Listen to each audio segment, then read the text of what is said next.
बुधवारी सकाळी एक बातमी समोर आली। मुंबईतल्या एका नामांकित शाळेतल्या शिक्षिकेला अटक झाल्याची। या अटकेमागचं कारण धक्कादायक आणि घृणास्पद होतं।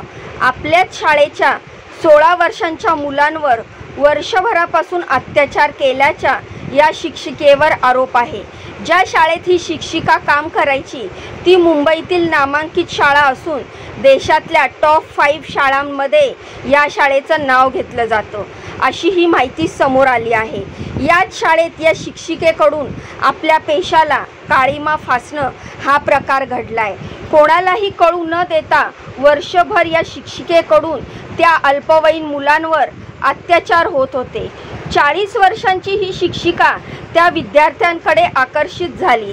त्यानंतर शिक्षक असल्याचा फायदा घेऊन तिनं त्या मुलांवर अत्याचार करायला सुरुवात केली। तिच्याकडून सतत होणाऱ्या अत्याचारांना विद्यार्थी त्रासले होते। त्याने शिक्षिकेला नकारही दिला, तरीही या शिक्षिकेचा विकृत प्रकार थांबला नाही। तिने वेगवेगळ्या पद्धतीने मुलाला भाग पाडलं। कधी 5 स्टार हॉटेल, कधी एअरपोर्ट लॉज अशा ठिकाणी घेऊन जाऊन तिनं या मुलावर अत्याचार केले। त्याला जबरदस्तीनं नशा करायला लावून ती त्याच्यासोबत हा सगळा प्रकार करत होती। मुलाची शाळा बदलल्यानंतरही या शिक्षिकेने पुन्हा या मुलाला त्रास देण्याचा प्रयत्न केला, पण आता या विद्यार्थ्याच्या पालकांच्या तक्रारीवरून हा सगळा प्रकार वर्षभरानंतर समोर आलाय। हे प्रकरण नक्की काय आहे, पोलिसांच्या तपासात नेमकं काय समोर आलंय, जाणून घेऊया या माहितीच्या माध्यमातून। नमस्कार मित्रांनो, मी रीमा माझ्या या यूट्यूब चॅनलवर तुमचं खूप मनापासून स्वागत करते। तर मित्रांनो, दादरमधली ही शाळा देशातल्या टॉप 5 शाळांमध्ये येते। याच शाळेत एक 40 वर्षाची शिक्षिका विद्यार्थ्यांना इंग्रजी विषय शिकवायची। डिसेंबर 2023 मध्ये या शाळेत गॅदरिंगची तयारी सुरू होती। याच दरम्यान गॅदरिंगमधल्या सादरीकरणासाठी एक ग्रुप डान्स बसवण्यात येत होता। शिक्षिका या डान्ससाठी मुलांना मार्गदर्शन करत होती। 8वी ते 10वीचे विद्यार्थी या ग्रुपचा भाग होते। मुलं शिक्षिकेकडून डान्स शिकत होते, पण तिच्या मनात मात्र वेगळंच काहीतरी होतं। या डान्स ग्रुपमधल्या एका मुलाकडे ती आकर्षित झाली। त्यानंतर जानेवारी 2024ला या शिक्षिकेने त्या विद्यार्थ्याकडे शरीर संबंधाची मागणी केली। त्यामुळे या मुलाला मोठा धक्का बसला। आपल्या शिक्षिकेकडून झालेली ही मागणी त्याला विचित्र वाटली। त्याने तिला नकार दिला, पण शिक्षिका काही थांबली नाही। ती वेगवेगळे मार्ग शोधून त्याला आपली मागणी पूर्ण करण्यासाठी भाग पाडत होती। आपल्यासोबत होणारा हा प्रकार त्या 16 वर्षाच्या मुलाला आवडत नव्हता, त्यामुळे त्याने शिक्षिकेला टाळायला सुरुवात केली। त्यानंतरही शिक्षिकेने आपले प्रयत्न काही थांबवले नाही। उलट हा मुलगा आपल्याला टाळतोय हे कळल्यानंतर ती अजूनच चिडली। आता कुठल्याही परिस्थितीत आपल्याला जे हवं ते आपण मिळवणारच अशा चंगस तिने बांधला। नंतर तिने आपल्या एका मैत्रिणीची मदत घेतली। तिने आपल्या मैत्रिणीला ही सगळी गोष्ट सांगितली। तेव्हा आपल्या मैत्रिणीला समजावायचं सोडून त्या महिलेने सुद्धा त्या शिक्षिकेची साथ दिली। तिने शिक्षिकेच्या सांगण्यावरून त्या मुलाला फोन केला आणि त्याला कन्व्हिन्स करायला सुरुवात केली। शिक्षिकेच्या मैत्रिणीनेच विद्यार्थ्याला शिक्षिकेची संबंध ठेवण्यासाठी कन्व्हिन्स केलं आणि तिच्याशी शरीर संबंध ठेवायला भाग पाडलं। आजकाल मोठ्या स्त्रिया आणि किशोरवयीन मुलं यांच्यात शरीर संबंध असणं हे कॉमन झालंय। ती शिक्षिका आणि तू एकमेकांसाठीच बनलेले आहात असं शिक्षिकेच्या मैत्रिणीनं संबंधित मुलाला सांगितलं। तसंच त्याला खोट्या गोष्टी सांगून धमकवण्याचाही प्रयत्न केला। तेव्हा इच्छा नसतानाही नाईलाजानं त्या मुलानं शिक्षिकेला भेटायचं ठरवलं। जानेवारी 2024 मध्ये शिक्षिकेने त्या विद्यार्थ्यावर पहिल्यांदा अत्याचार केला, पण आपल्यासोबत जे घडलंय त्याचा या मुलाच्या मनावर खोलवर परिणाम झाला। त्याला अँझायटीचा त्रास सुरू झाला। जे काही झालं ते त्याला मानसिक त्रास व्हायला लागला। त्याला शाळेत जायची भीती वाटायला लागली। त्याने पुन्हा शिक्षिकेला टाळण्याचा प्रयत्न केला, पण त्यावेळी या विद्यार्थ्याच्या मित्रमैत्रिणींच्या मदतीने शिक्षिका त्याच्याशी संपर्क करायची आणि त्याला भेटायला बोलवायची। या सगळ्याचा आपल्याला त्रास होतोय, भीती वाटते, डिप्रेशन येते असं त्या मुलानं शिक्षिकेला सांगितलं। हे जे काही चाललंय ते थांबवा अशी विनंतीही त्याने केली, पण शिक्षिकेने त्याला अँझायटीवरच्या गोळ्या दिल्या आणि ती त्याच्यावर अत्याचार करतच राहिली।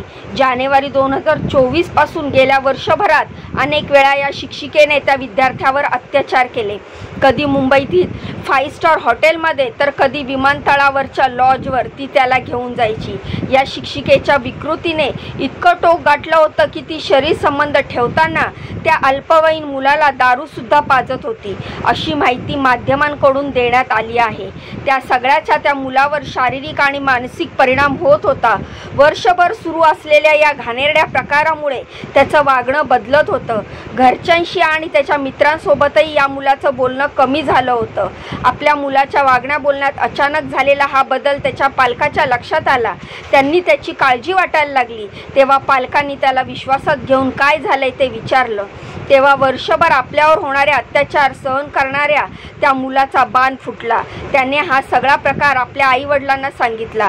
त्याचं बोलणं ऐकून पालकांनाही मोठा धक्का बसला, पण यामुळे मुलाच्या शालेय शिक्षणात काही अडचण येऊ नये असं त्यांना वाटलं। शैक्षणिक वर्ष संपायला थोडेच दिवस बाकी आहेत। शिक्षिका आता आपल्या मुलाला त्रास देणार नाही असं या मुलाच्या पालकांना वाटलं।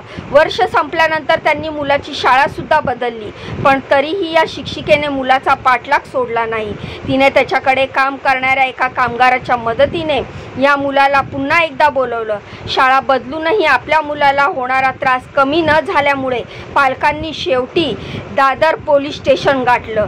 त्यांनी पोलिसांना झालेल्या प्रकाराची माहिती देत शिक्षिकेच्या विरोधात तक्रार दाखल केली। पोलिसांनी दिलेल्या माहितीनुसार या शिक्षिकेला आता ताब्यात घेण्यात आलेलं आहे। धक्कादायक गोष्ट म्हणजे या शिक्षिकेचं लग्न झालं असून तिला 2 मुलंही असल्याची माहिती पोलिसांनी दिलेली आहे। अत्याचार झालेला मुलगा हा त्याच्या पालकांकडूनही या संदर्भात सगळी माहिती घेतली असून शिक्षिकेच्या विरोधात दादर पोलीस स्टेशनमध्ये गुन्हा दाखल करण्यात आलाय। या शिक्षिकेवर पॉक्सो कायद्याअंतर्गत कलम 4, कलम 6 आणि कलम 17 अंतर्गत गुन्हा दाखल झालाय। तसंच भारतीय न्याय संहितेच्या कलमाअंतर्गतही विविध गुन्हे दाखल करण्यात आलेत। या महिलेच्या मोबाईलमधले चॅट्स, हॉटेल बुकिंग आणि इतर डिजिटल पुरावे ताब्यात घेण्यात आलेत। या महिलेच्या अत्याचाराला आणखीनही कोणी विद्यार्थी बळी पडलेत का याचा पोलीस शोध घेत आहे। तसंच शिक्षिकेला मदत करणाऱ्या तिच्या मैत्रिणीलाही लवकरच ताब्यात घेतलं जाईल असंही पोलिसांनी सांगितलंय। मुंबईसारख्या ठिकाणी देशातल्या एका नामांकित शाळेत असा हा गलिच्छ प्रकार घडल्यामुळे मुलांच्या सुरक्षिततेला प्रश्नचिन्ह उभं राहिलेलं आहे। तर या सगळ्या प्रकरणाबाबत तुम्हाला काय वाटतंय? या संपूर्ण माहितीबाबत तुमच्या काय प्रतिक्रिया आहेत मला कमेंट करून नक्की सांगा। अशाच माहितीपूर्ण व्हिडिओ बघण्यासाठी माझ्या चॅनलला आत्ताच सबस्क्राईब करा आणि बाजूचं बेल आयकॉन दाबा, जेणेकरून मी माझ्या चॅनलवर जे नवीन लेटेस्ट अपडेट असलेली माहिती टाकत असते त्याची नोटिफिकेशन तुम्हाला मिळेल आणि एकही माहिती तुमच्यापासून स्किप होणार नाही। तर जाण्याआधी व्हिडिओला लाईक करा, चॅनलला सबस्क्राईब करा। तुमच्या या बहिणीला पुढे जाण्याचा एक चान्स नक्कीच द्या। भेटूया पुढच्या माहितीमध्ये अशीच दमदार लेटेस्ट अपडेट घेऊन। तोपर्यंत स्वतःची काळजी घ्या। बाय आणि नमस्कार।